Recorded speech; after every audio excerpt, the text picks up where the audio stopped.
Here at KTN, we know it as the knowledge segment. From planes to tyres, from fine dining to newsrooms, it can only get better. Well, tonight, how things work is in Mombasa. Kyallo reveals just what makes the humongous marine vessel, that is the Ferry, glide on the deep ocean waters. This is a special edition from the coast. Enjoy.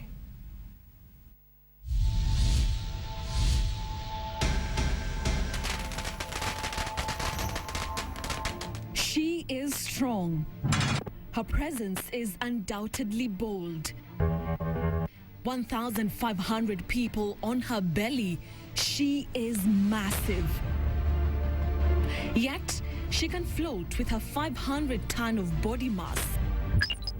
She is one of the most revered and important marine vessels that ever sat on the waters of the ocean. Every day comes with 120 trips on the 500-meter Likoni Channel. 15 minutes and she safely ferries passengers, vehicles and anything with weight to and from the island. It would be very abnormal for them to capsize. Ever wondered what keeps this marine vessel on top of the world's waters against all odds? Tonight, we tell you how on How Things Work. Early morning at the ferry, cars, many of them, motorbikes, bicycles, hordes of people, the rush. 5 ferries that cross this channel every day include marine vessel Kyallo, Nyayo, Likoni, Kilindini and Harambee. And they carry over 300,000 people and 6,000 vehicles every day. They work 24 hours. Their engines never go off. For the vessels to journey across the channel, they must withstand the tremendous weight. They do that with a little help from those principles of physics, density and buoyancy. The ferries basically displace the equivalent amount of water when they press down on the ocean waters. In resistance, the ocean water pushes it up and keeps it afloat or buoyant. When it comes to this mode of transport, safety comes first. Nothing is left to chance, nothing should go wrong.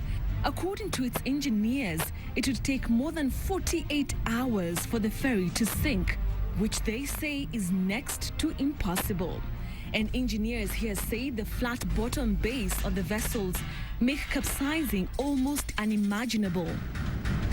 The vessel internally is designed in compartments.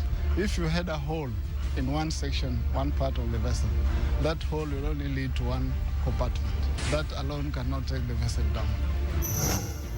The ferry can carry 1,500 people and 20 vehicles on board in one crossing. This may sound like a heavy load, but in retrospect, this load is too little for the ferry. Underneath the surface of the ferry, there are huge tanks of seawater. They are supposed to add weight and make the vessel even heavier so it can submerge to the optimum level. The ferries are designed and they've got a gross tonnage of 500 tons. That cannot be achieved by the luggage that we carry. You need this ballast to take the ferry deeper in the water to increase this stability.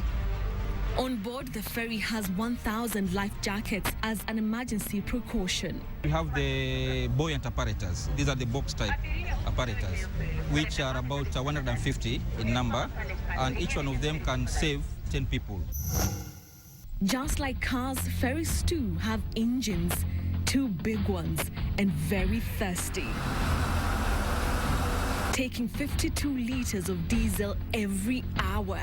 Both engines churn enough power to transform a normal car into a supercar. Accelerated. Meet the navigators of this marine vessel. They are called coxswains. Theirs is a hard task, making sure that all these people are safe while on board to the point they disembark. He stands here for 8 straight hours. From this vantage point, he has the benefit of watching the movement of the ferry and the people on board. Just like in a car, this is the way But in a car, you have other pedals. There is this small toggle or pedal here on top of this wheel. So by pushing it slightly, it engages the engines to give it, now it has given the gear. So the drive is there, but now what is required is to give it the force, the acceleration. Then I'll push it more further. Then by so doing, you can see the speed is gaining. This part of the channel is relatively deep. This is because humongous ships pass through this same area. The depth is estimated at 80 to 90 meters. That is from the surface of the water to the bottom of the sea. This depth is almost the length of a football pitch, which stretches to 100 meters. After so many hours on water every day, ferries need service. However, not after the typical 5,000 kilometers. It takes 2 years for them to merit service. Their kind of service is known as dry docking. Dry docking involves getting the ferry off the ocean water onto a dry area where mechanics can access the bottom of the ferry, correcting any malfunctions. Dry docking works like this. Ocean water is let in the dock, after which the ferry is navigated in. Once inside, the water is pumped out of the dock, leaving the ferry on a dry platform, where engineers can work on it. The service can take up to 28 days. When service is over, the water is pumped in again and the ferry is on its way back to the channel. And that is how ferries work. Kyallo, how things work.